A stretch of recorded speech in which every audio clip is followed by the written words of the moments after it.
Good day, adepts and meatbags, and welcome to the 4th episode of Armory, the show where we explore the lore behind the army's miniatures. Tonight we take a look at the constructs, cyborgs and robots, and other artificial steampunk monsters that make up the clanking armada of the Adeptus Mechanicus. From the disposable Skitarii, whose weapons are so hazardous that being near them would cause radiation poisoning, to the imposing Archaeopters who make sure the skies stay in the Omnissiah's grip. Few forces are as weird and quirky as the Admech, so strap in boys, cause tonight we will go through all of them. But before we really get into the detail, there are two concepts that you have to understand. One of them is servitors and the other one is Skitarii. Servitors are a staple in the 40k universe. They are in a way human, but some heavy lobotomization procedures have turned them into a mindless zombie. This is very useful for the Imperium, as the usage of robots with artificial intelligence is of course ginormous heresy. So rather than using a control panel to control an elevator, they just build in one of these brain-dead cabbages and have them control it. It's a simple fundamental concept. Fake brains illegal? Well, just use real ones. In certain cases these are vat-grown and never were a real person, but servitorization is also a form of punishment. Basically a death penalty, but given in a way that still benefits the collective. Of course, being disliked by a magos is also an easy way to turn into one. Oh yeah, and while they technically should be brain dead, it is not uncommon for this procedure to be faulty. Servitors can sometimes retain certain quirks or memories, and in the worst case scenario might even still retain some sentience. And being doomed to centuries of slavery and pain has sometimes also been known to cause servitors to go batshit insane. All hail the Grimdark. Slightly less fucked up but still very Adeptus Mechanicus are the Skitarii. These two were originally human, or at least vat-grown humans, but they have been heavily augmented to the point that they are more machine with some fleshy bits than actual cyborgs. Depending on the Forge world, the tech priests gather their raw humans from a variety of sources. Some have factories dedicated to breeding ideal human bodies to be turned into Skitarii. Since they only awaken after being transformed, these people are basically born as a Skitarii. Other Forge worlds build them out of unwilling prisoners or civilians, either importing criminals or in some cases just rounding up the dregs of society.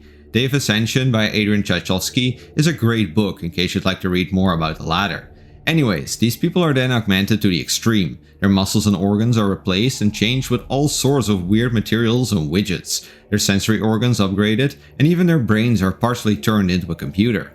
Extremely important here is that a zealous belief in the Omnissiah is literally hard-coded into their brains at this point. Skitarii, while still sentient and sometimes in possession of a personality, will follow the commands of tech priests without question, as they see every command like religious gospel. Being told what to do by a tech priest is almost as if their god gives them a command, which makes them extremely reliable. This brain modification is especially heavy-handed in the Skitarii of Force World Graia, whose Skitarii would literally walk circles around the planet if told to go in a certain direction, without being told when to stop.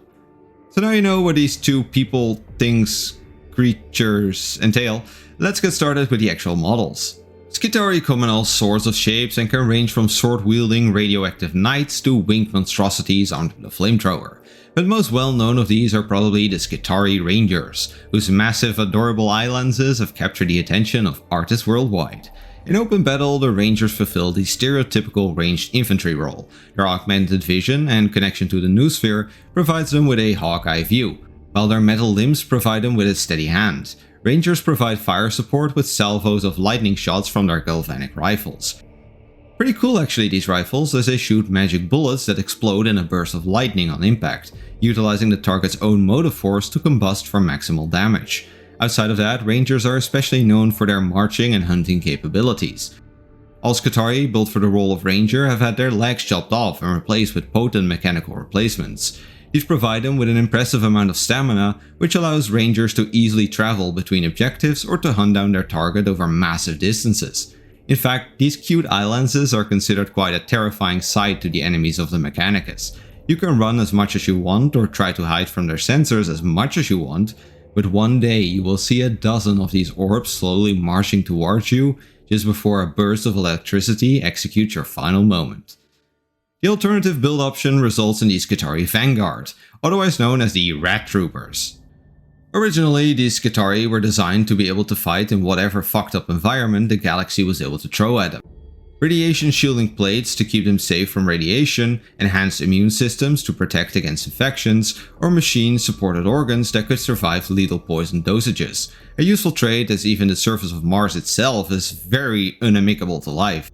During the Civil War, however, the Admech found a better purpose for their durability, especially their durability to radiation. Instead of trying to minimize the radioactive emissions of their weapons, the Magi started to maximize it. After all, these Skitarii could survive it, but most enemies certainly couldn't. Modern vanguards have become so radioactive that even these resilient cyborgs see their hair and teeth fall out. Other Imperial troops are explicitly warned to stay away from them, as even minimal exposure will result in an awful death by radiation poisoning. Unexpectedly, they have also replaced the galvanic rifles by the Chernobyl-approved radium carbines, and these shoot radioactive radium scattershot that fills the victim with pellets of hyper-irradiated material. An extremely lethal form of weaponry that is rarely utilized, as the shooter would eventually also die from being near the cartridges. But this suits the Vanguard perfectly, as their radioactive auras only help them if the enemy is foolish enough to get nearby. I should probably also mention the Crux Mechanicus, which is an Admech rite of passage that denotes that half of your body is composed of bionics. Skitarii who reach this point are usually promoted to Alpha rank, which means they get to lead a squad of Skitarii.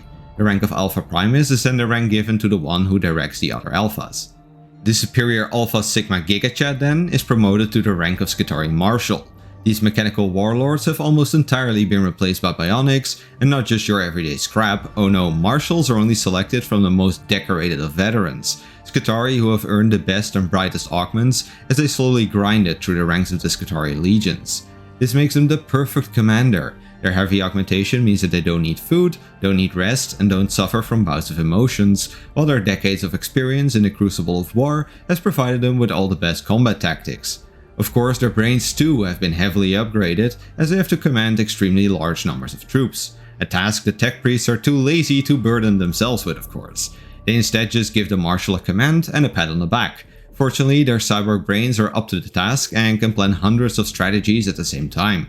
Unlike Imperial Guard officers, they also don't go and shout their commands, of course. All Skitarii are linked to the Imperial Discord call known as the Noosphere, so every tactical decision is automatically forwarded to the relevant troopers.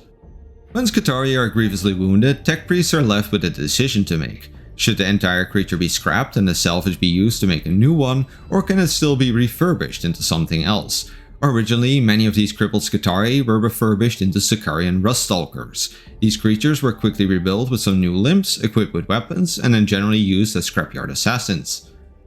See, before the heresy, the deserts of Mars were filled with all sorts of rogue creations, such as servitors that went crazy, or heretical tech priests that had fled from society. As such, the wastes regularly needed cleaning, and thus these stalkers were used to take care of the culling. This way, the brand new Skitarii didn't have to go into the wastes, and the damaged ones could still serve a purpose. Since their victims were highly diverse and often more metal than meat, they required some special weaponry. A clever tech priest then invented the Transonic Blade upgrade. These blades are composed of special molecules that adjust their resonance based on whatever they come into contact with. If you hit them against a rock, for an example, they will after a couple seconds pass through the rock as if it wasn't there. These humming phase blades, also called shifts, thus allow Ruststalkers to ignore the armor of whatever they are hunting as long as they get to hit it once. These creations proved so effective at hunting down the creatures of the wastes that the Mechanicus eventually also started to add these to their armies. After all, a meat grinder murder robot capable of bypassing armor can always come in handy. Similarly built from scrapped Skitarii are the Sicarian infiltrators. Don't let their name fool you though, these guys are more about infiltrating your body with bullets than actual stealth. See, infiltrators employ the Night Lord type of stealth. They use something called neurostatic bombardment to cause such a sensory overload that even though you definitely know they are there, you won't be able to properly target them. Their eye lenses act like a stroboscope to blind and disorient you. Their speakers emit a screech that makes your ears bleed, special rust pheromones block the sense of smell, their antennae emit wavelengths that turn Vox networks into static and camera feeds into snow. No sensory organ or device remains functional in their presence, and thus they can simply walk up to the enemy and finish them off. The tech priests put a lot of effort in specializing the use distortion tech for each deployment in order to maximize the level of sensory overload, and picking your most hated band and most disliked smell for each battle. At the same time, they also make sure to upgrade their own troops with immunity for these disruptive technologies. giving them null codes that translate the awful screeching into soothing psalms, and their flashing lights into solid illumination. To the average Skitarii, an infiltrator looks like a glorious singing paladin, too blessed to be shot by the enemy. To the enemy, however, an infiltrator is one of the most terrifying things ever placed onto a battlefield. Pteraxii are Skitarii that have been upgraded with a jetpack and a set of wings. These have been hard linked to the robotic nervous system of the Skitarii, so they feel more like an additional set of limbs rather than a simple jump pack. Their brains have further been upgraded for reaction speed so they can optimally deal with the chaos of aerial combat, while their bodies have been partially hollowed out to maximize their agility. Ruststalkers have then been fitted with range targeting goggles that allow them to calculate range and optimal firing lines with record speed, using their wings then to fly over the battlefield to get into the perfect spot for a kill shot. Naturally, they are equipped with potent sniper rifles named Fléchette carbines. Sterilizers meanwhile opt for a more brawny approach and are equipped with phosphor torches. Originally designed to clean the massive industrial complexes of Forge Worlds from biological or chaos infestations, they have recently also been repurposed for war purposes, soaring over the battlefields and leaving a sea of flaming napalm in their wake. If as a Skitarii you display a particular set of skills, as Kermit would phrase it, you might be scouted to join the Serberys Corps. This sect specializes in the creation of horse-sized mechanical dogs that can be used as mounts. The Serberys Raiders have been selected for their hunting and tracking capabilities. Skitarii that display a particular knack for finding hidden routes, discovering enemy weaknesses or tracking down targets of interest are drafted to fulfill this role. After selection, the Skitarii then receive a bonding module in their brain with which they can connect to their designated cyber beast. This Elon Musk dog whistle allows them to command the horse via thought and also provides them access to the data obtained by the doggo, because this is not just a vehicle. Inside the creature, it is filled with auger arrays, scent detectors and other scouting equipment. The raiders then act as scouts that patrol around the enemy army to scout enemies, hunt down deserters, or even pepper the enemy flanks with their galvanic carbines. Similar to a pigeon, they also have gyro stabilization, meaning they can keep their aim steady even while their mount is moving. The other model from the Serberys Corps is the Serberys Sulfur Hound. Similar to the raiders, these two are drafted from the Skitarii legions. However, instead of tracking skills, these riders are selected for particularly high levels of aggression. Seems a bit weird to me that throwing a fit can get you drafted into one of the most honorable Manipuls of the Mechanicus, but it is not as if the rest of their antics make any sense, so I'll digress. The mounts of the Sulfur Hounds are also robot horses, but instead of scanning equipment, these place all their talent points into violence. The belly of the beast contains a good old tank of flammable chemicals, which can be spit out in a spray of fire from their nozzles. Meanwhile, the Skitarii on top gets a decent selection of phosphor weapons to choose from. Sulfur Hounds are used in combat as shock cavalry, meant to charge the enemy lines head on while causing as much damage as possible in the process. After breaking through the front line, they then go after whatever high priority target they can find.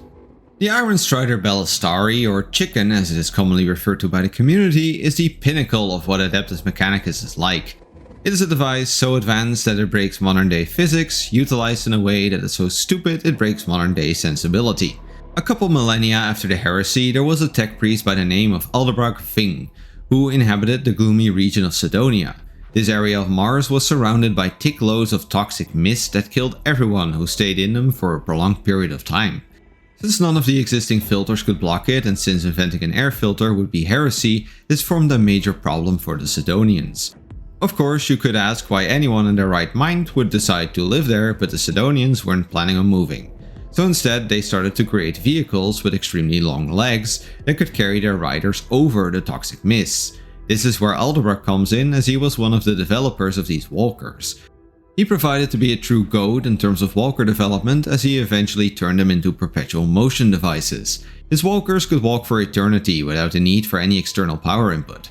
He became quite a businessman, and tons of these walkers were sold to Forge Worlds all over the galaxy. Sidonians, however, weren't liked much by the other tech priests, and especially the success of Aldebrak rubbed them the wrong way. So naturally, they had him assassinated, and all knowledge of the perpetual motion machine disappeared from existence. So the walkers still exist, but no one knows how to make more, and more importantly, people don't dare to press their shutdown button. After all, only the late Aldebrak knew how to perform the startup ritual, and thus tech priests galaxy-wide fear they might not be able to wake them up anymore after being shut down. Now keep in mind, these things don't stop moving. Ever. So in order to store them, Magi have tied them to poles to keep them running in circles. Some have built hamster wheels to use them as power generators, while others hang them a couple centimeters above the ground so they can walk without moving.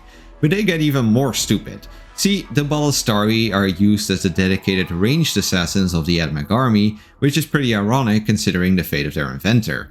Anyways, these things contain a database on the leadership structure of every faction known to the cult. Their walkers continuously scan the enemy forces for high-level leaders.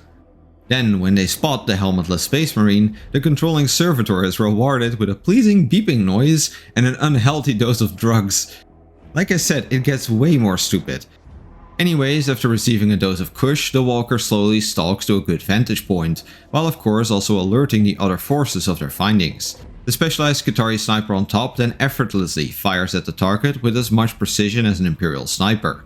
These John Wicks practically never miss and have been reported to fire through the cracks of a tank to hit the guy walking behind it, killing the enemy tank driver in the process as collateral. Ridiculously high tech, ridiculously stupid weird looking, and very practical while being used in a very impractical way, the chicken is the entire cult summarized in a single model. But that is enough about the Belisarius, because there's also a close range version called the Sidonian Dragoon. Again, all the stupidness that applies to the Belisarius also applies to this one, as the mount is practically the same. The servitor just lacks the target seeking minigame and Kool-Aid dispenser. By the way, talking about the servitor, I should mention that the initial design prototype had a cabin that was filled with the toxic dissolving mist juices that coat Sidonia. So you might guess where I'm going with this, but as a result, all tech priests maintain this deadly environment in the walker's cockpit. As a result, the embedded servitors rapidly decompose as they literally melt away within a couple months. When this happens, a group of Enginseers have to go on a hunt to hunt down the uncontrollable walker, kick out the dead corpse and install a new servitor, all the while trying to keep up with the running walker. God, I love this faction. Anyways, back to the Dragoon part. The riders of these melee walkers are armed either with a Radium Jezzel marker gun or a taser lance. The former is a special gun whose bullets coat the victim in fluorescent radium. This was used in Sidonia to allow the rest of the army to spot the enemy even through the thick mist, but it is still useful to guide the attacks of other Skitarii in modern days. The taser lance meanwhile is simply a massive fuck you lance that electrocutes the fuck out of anything that touches the wrong end of it. Oh, and the Dragoons also have mist machines built in. These spread a cloud of incense around the walker to make it more challenging for enemies to hit it and nearby troops during a charge. But very recently, with the release of 10th edition, the Omnissiah has blessed us with more Sidonian retardness in the form of the Sydonian Skatros. Okay, first of all, the legs. Make way, Camille, we have a new queen of mech legs. So yeah, like I said, Sidonia is coated in this 2-meter high acidic doomfart. The sentinels that guarded Sidonia from foreign invaders thus also had to be positioned above the mist. The easiest way to do this was just to place them on stilts, and that is what the Admech did. Someone then came to the conclusion that being able to easily fire over your own troops was also a useful quality when fighting in flat fighting zones, and thus the Skatros was integrated into the army. And now, I don't want to sound racist here, but I feel like there's a reason why no one likes the Sidonians, because rather than being programmed to fire for headshots or to target vital areas like the Belisarius, the Skatros are programmed to rapidly fire in the areas most painful or crippling to be hit in, preferring to watch as the mist slowly consume their target rather than finishing them off themselves. So I'm not saying all Sidonians are sadists, but I do start to see a pattern here. In game 2, these guys inflict battle shock tests on whatever is unlucky enough to be hit by them. And with these sadistic cunts covered, we are finally done with this Skitarii, but the infantry doesn't exactly stop here, as the cockboys have invented some more people of mass destruction. A bunch of these come in the form of the Kataphron breachers and Kataphron destroyers. Kataphron breachers are servitors made from extremely bulky and violent individuals, because when one uses the average Twitch streamer to build this, it will fall apart faster than a Forge World resin kit. For some weird reason, the servitor has to be filled with a potent quantity of gamer rage to function as a Kataphron. The priests therefore even go as far as to pay off the Adeptus Arbites to arrest people that fit the description, innocent or otherwise. These will then be put through the horrible servitorization process, with even less attention being paid to the victim than usual. Because not only is any remaining agony and hatred better for the final product, these things are also considered complete cannon fodder. Even less valuable than a Skitarii, Breachers are literally sent into battle for tech priests to hide behind. Equipped with bulky armor plates, they are quite tanky and thus decent at their jobs as a meat shield, but if they get damaged, they will just be left by the wayside like a spent bolt shell. Armed with heavy arc rifles as well as various claw-like appendages, the breachers can breach both frontline and fortification alike, so also for the purpose of, let's call it, rigorous archaeology, they are an excellent tool. Kataphron destroyers, meanwhile, are a more weaponized version of the breacher construct. Instead of being armed with digging claws and heavy sets of armor, these are armed with more and heavier guns, replacing the claw with a flamethrower or a machine gun for medium range shooting, and replacing the arc rifle with a grav cannon or a plasma culverin. The former should be familiar to anyone who has played bolt gun, while the latter is a plasma gun so big it slowly melts the servitor just from being near it. One interesting thing about the creation of them is that in order to maximize the amount of destruction they sow, their creation is even more fucked up than the other breacher pattern servitors. These guys will furthermore be tortured on purpose while being servitorized to make their machine spirit even more vengeful. As a slight downside, the destroyers are also quite prone to friendly fire. This is so common in fact that the Admech frequently use it as a cover-up for when they kill other Imperial troops. Try to hide some Archaeopter? Well, the Kataphron just misfired. Made a snarky comment about toasters? Plasma culverin in your face. Negotiated a bit too hard about spoil division? Well, oh no, the servitor went crazy again. I also briefly want to let you know about the Secutarii, by the way. I won't go into detail because these are no longer relevant for tabletop because they don't have rules in 10th edition, and also because their lore isn't really that interesting. Secutarii are technically not Skitarii, but they are made in practically the same way. The only real difference is that Skitarii are made as the army of a forge world, while Secutarii are made to defend the Titan Legio instead. These guard the houses and march alongside the god machines into battle, keeping the Titans safe from smaller forces and cleaning up whatever is still left after the machine gods did their worst. In terms of weapons and combat role, the hoplites are the Vanguard Skitarii and the peltasts are the Skitarii Rangers. But then they are a bit stronger and the peltasts also specialize in rescuing fallen Titan Moderati instead of hunting down enemies. Electro-priests are the Raidens of the 40k universe and are gifted with control over the motive force, one of the elements of the machine god's holy trinity, or what we would basically call electricity. These Pikachus had a bit of a fallout in their cult however, and after many conflicts have split into two separate religious sects. And by the way, this schism already happened before the heresy. This is a conflict that has been brewing for nearly 20 millennia. Starting with the original Corpuscarii sect from which the Fulgurites would later split. These Martian priests discovered they had literally been born with lightning in their veins. This allowed them to create sparks of electricity and power machinery with holy motive force, but that was just the beginning. Because this is 40k, they soon started to discover that by chanting sacred hymns about the motive force, they could generate so much more power. So much power in fact that this made their eyes melt out of their skull and caused them to explode in a conflagration that would make Sigma raise an eyebrow. Some testing later they found that by extensive surgery they could make their skin more resistant to electricity using modified Electro technology. Combining this with heavy rubber clothing and further insulatory augmentations, they managed to survive these elevated power levels. Their eyes still melt from their skull though, which is now seen as a sacred rite of passage called the Omnissiah's Tears. Anyways, the end result was tech wizards that ignite the battlefield with holy lightning. Screaming their lungs out with holy chants and anime running at the enemy, these Kaminari fanboys brought the Omnissiah's enlightenment to whoever was unfortunate enough to be on the wrong side of their sermons. All the fun ended though when one priest brought up a pretty interesting question. Since all energy sources are finite, why would their power be exempt from this? In other words, since their power originates from their machine god, aren't they burning up their god in this way? This existential crisis then led to the creation of the Fulgurites, who believe that the heretical Corpuscarii are literally consuming their god to show off to their enemies. Several holy wars later, the conflict still rages on, with the Corpuscarii believing they are fulfilling the Omnissiah's divine wish by bringing his fury to the enemy, while the Fulgurites believe they are wasting the finite energy of their god in vain. In order to stop their god from dying, they invented the Electro-leech staves, magical clubs that absorb the electricity or life force of whatever they beat to death with it. The Fulgurites then launched a holy crusade upon anything that isn't them in a quest to recharge the lost power of their god. Like all things in 40k, this got even more out of hand as the most zealous of them rose to power. In current 40k, the Fulgurites consider usage of motive force by anything non-imperial to be utterly heretical. If you live and don't praise the Omnissiah, you are a diabolic waste of motive force, and thus you must be shut off before you waste even more of the universe's finite energy. Only by plunging every heretical, mutant or xeno society in complete eradicated darkness can the holiness of the universe be restored. Told you to get a couple screws loose, didn't I? Taking a break from the lunatics, let's take a look at the dedicated transports and weaponized vehicles of the machine cult next. First and foremost is the iconic Onager Dunecrawler, a tank of mass destruction and a staple in most Forge World's armed forces. The Dunecrawler originally started off as a deluxe vehicle for tech priests who wanted to safely travel across the infested, radiated surface of Mars. The so-called Mars Universal Land Engine, or MULE for short, was invented by Arkan Land, who of course named it after himself.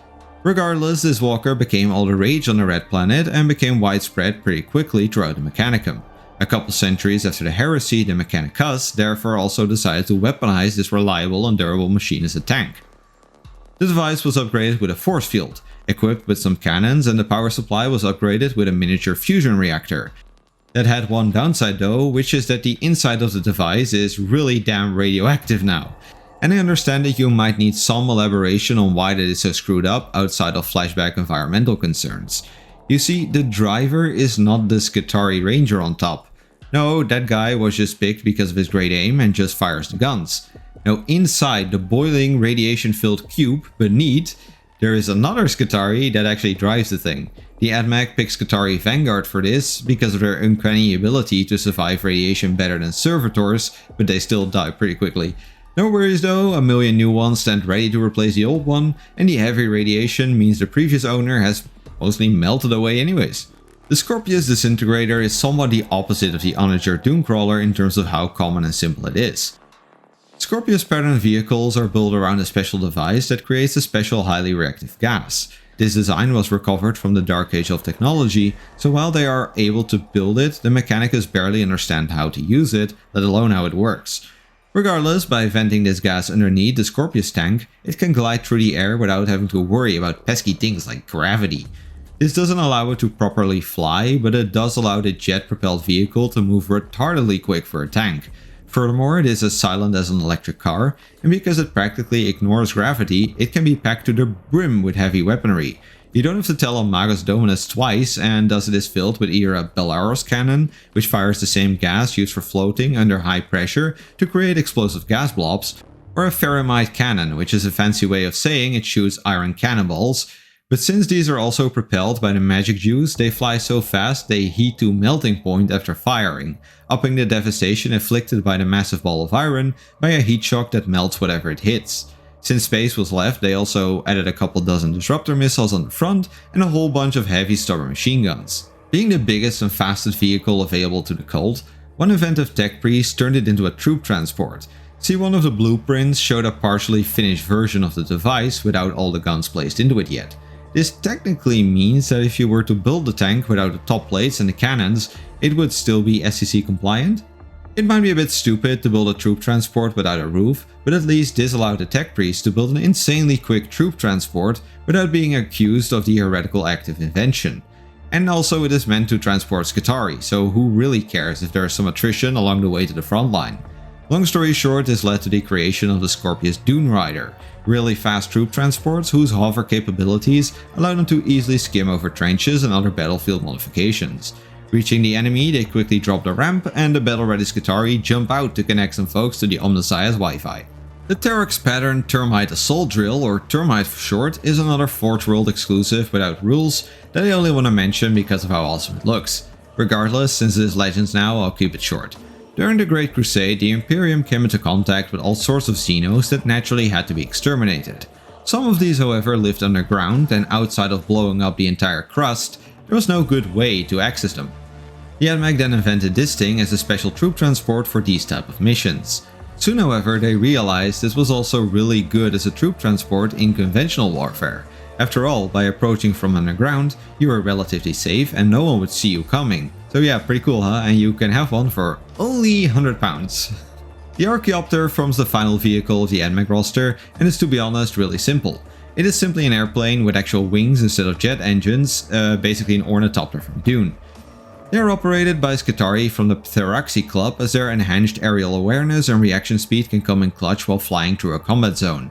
They furthermore come in 3 different loadouts. The Transvector is meant as a dropship as well as a transport ship for tech excavation missions. The Fuselave is a good old bomber, hung with balls of technomagnetic proportions that cause localized earthquakes when reunited with the ground. And the Stratoraptor is an anti-aircraft meant to outmaneuver and take down the specks that cloud the Omnissiah's blessed sky. With the vehicles out of the way, all that is left is a whole bunch of tech priests and their cute robots. Daedalus is a character so minor the latest codexes just list him as a techno-archaeologist, which to be fair is indeed his profession. These Trazyn-like scientists hunt the edges of mankind's domain in the search for rare artifacts and technologies. Daedalosus has a particular interest in Blackstone fortresses, and thus he has spent quite some time studying them.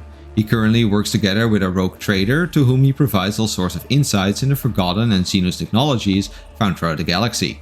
Naturally, like all tech priests, he believes information should be well guarded, and thus he also upgraded himself using the rare tech he has found, turning him into quite a dangerous opponent. Within the weird cult of the toaster enjoyers, an Enginseer is nothing special. These priests don't resurface with mind-blowing borderline heretical archaeotech or go on deadly quests towards sacred technological artifacts. They don't lead planets spanning industrial empires or command endless mechanical armies. But despite that, they are the one cog that keeps the entire Imperium from falling apart. Enginseers are the magical mechanics of the 40k universe. These are the guys who will tell you to turn your incense on and off again, or the girls who will tell you to keep calm and pray to the Omnissiah. Armed with various tools and mechadendrites, they set to work to fix whatever they can get their hands on, chanting glorious hymns of repairment while delivering concussive maintenance, or calibrating your toaster while the robotic arm fixes your car. These humble wizards specialize in maintaining and repairing the uncountable devices of the Imperium to keep the Omnissiah's grand works in pristine condition. They are deployed both in the armies of the Mechanicus as well as the various Imperial Guard or Navy regiments, and even within the ships of Astartes you are likely to find a couple. So while they might not be the most unique or fancy of the tech priests, they are the reliable fixers that keep everything running. The Manipulus is a chunky boy, but don't let his massive belly fool you, as this guy isn't just fat, he's a massive unit of a battery. And fat. A Manipulus tech priest specializes in the manipulation of energy, typically from anything else into themselves, which, while it would be rude to comment on, I think you could have guessed without me. Similarly to the sucky sticks of the Fulgurite Electro-priests, their mechadendrites can suck the motive force out of anything in a groping range. This energy is then simply absorbed and either used to power their energy-based weaponry, to empower friendly machinery, or to act as a snack to make the tech priests feel all warm and fuzzy inside. Dominus tech priests are the commanders of the Admech military forces. Drafted from every rank and specialization, any tech priest with a particular knack for wanton destruction is recruited. They turn warfare into a science and even spend significant time modifying their brain to do so. Consuming more Red Bull than a 15-year-old League player, they literally douse their organic brain material and stimulants to keep up. Meanwhile, their heavily augmented brain parts calculate every minute detail of the battlefield. From the best way to load the Skitarii on the transports, to the exact number of bullets needed to take a position. And from the best data wafers for the Castellans, to best vantage points for the Sydonian Skatros to shoot someone in the nuts. Nothing happens on the battlefield without the Domini orchestrating it. Of course, they can hardly go into combat unarmed, and thus it is not uncommon to see Magi Domini that have transformed into literal cyborg monsters of mass destruction. After all, any scientist will tell you, it is always the most fun to do the practical work yourself. Before we can talk about the Cybernetica Datasmiths, we first have to talk about their charges, namely the majestic Castellan robots. Twice as big as a Space Marine and twice as overpowered, these remnants from the Dark Age of technology are a sight to behold. Outside of being super chunky and heavily armored, they are also protected by a repulsor field, another fun relic from the Dark Age that reflects bullets back at the enemy. Equipped with either 2 power fists or phosphor-based flame cannons, their damage isn't lacking either. All of this is fortunate as the Admech don't know how to make more of them. Castellans are a precious resource and losing one is a bit of a disaster. Hell, techno-archaeologists even go on quests to find vaults rumored to contain a couple. Unlike all the Bello robots that were destroyed or outlawed after the heresy, the Castellans are operated by the insertion of Doctrino wafers. These complicated constructs of brain matter and circuitry direct the Castellan according to a single well-defined protocol. For an example, the Conqueror Doctrine causes them to charge whatever is in front of them and to bong the crap out of anything unfriendly in the area. While safe and effective, this also means that they will keep on doing this doctrine until they either die or the power runs out. Reports of Castellan accidentally committing suicide by fall damage or Castellans spending weeks causing collateral damage after killing their target are not unheard of. And that is where the Cybernetica Datasmiths come in, as they are charged with replacing these Doctrina USB sticks, and I mean that very literally. Without joking, their job is to follow the Castellans around during combat, and after they completed their task, he has to quickly open the control panel, pull out the Doctrina wafer, and insert a new floppy disk. So while being a member of the Legio Cybernetica is quite the honor, as you're responsible for taking care of these holy relics of destruction, it is also stupidly dangerous, and thus Datasmiths are equipped with quite some heat themselves. First of all, you might have noticed the radioactive gamma pistol, which unlike the radium crap carried around by the Skitarii, actually doesn't kill its wielder. Instead, it just fires all of the ionizing juice at the poor fella you pointed at. To survive charging alongside these metal giants, they are coated in a refractor field, which will cause most weapons to ping off harmlessly. Then in case they ever get into melee, they also have a magic claw that can destroy and analyze enemies in one fell swoop. Altogether, these specialized tech priests are pretty well protected to make sure the Omnissiah's angels never end up without a manager. All of that being said, I should also mention that there have been reports of mysterious autonomous groups of Castellans that show up out of nowhere to help random Admech in need, similar to the Legion of the Damned or Saint Celestine for other armies. Anyways, with the last unit of the Admech covered, I should probably also talk about the robotic caterpillar in the room, Belisarius Cawl. Cawl is without a doubt the most important character alive in the Imperium. He has single-handedly saved the Whittling Astartes chapters from extinction by creating the Primaris reinforcements. He has invented, found and reconstructed more STCs, weapons and devices than anyone else, and he has been a major force of innovation for the past 12,000 years. Yes, that is right, this guy was already a renowned and experienced tech priest when he started working together with the Emperor. Oh yeah, and he did that as well. In fact, he was even given the sacred Space Marine creation tool, the Sanct Primus Portum, with the message that he was the last hope for the Imperium. Only by creating the Primaris could the Imperium survive, according to Biggie himself. Look, Cawl is such a Mary Sue character that it would take over an hour just to cover his feats and lore alone, so I'm not gonna do that. But despite being a huge Mary Sue, I would still advise you to read the books that feature him, because as a character, he is hilarious as hell. Regardless, this guy owns half the fabrication vaults under the Martian surface. He has created copies of his personalities because he has too many projects going on to keep track of. He is heavily involved in the Blackstone technology development and has even worked together with Necrons to achieve this. But don't let all of his scientific feats fool you. Belisarius is still an Archmagos Dominus. It may not be obvious from this picture, but Cawl is the size of a tank, and almost his entire body is made up out of weaponry. This walking armory could and would obliterate a small army if they get in the way of his work. And sure, you could try to shoot him, but good luck getting through his custom-made refractor shield. Oh, and even if you do hit him, he has repair robots and tentacles built into his body that quickly patch up all the damage. A little trick he learned from observing Necron scarabs. Altogether, Belisarius is the centerpiece model for the cult, and he very much earned that position. That then brings us to the end of the video. Hopefully it was of some use to you. After seeing them all, what model are you most excited to work on? I personally quite disliked the Sydonian Skatros at first, but after learning their lore I can't help but want one, cause that is pretty hilarious. Otherwise, the Corpuscarii also seem really dope. Well, you can let me know your favorite in the comments. Bye! You've reached the end of this Vox message. If this sparked your pleasure centers, make sure to anoint the subscribe button. Thank you for visiting Bathelloren. May the Omnissiah be with you.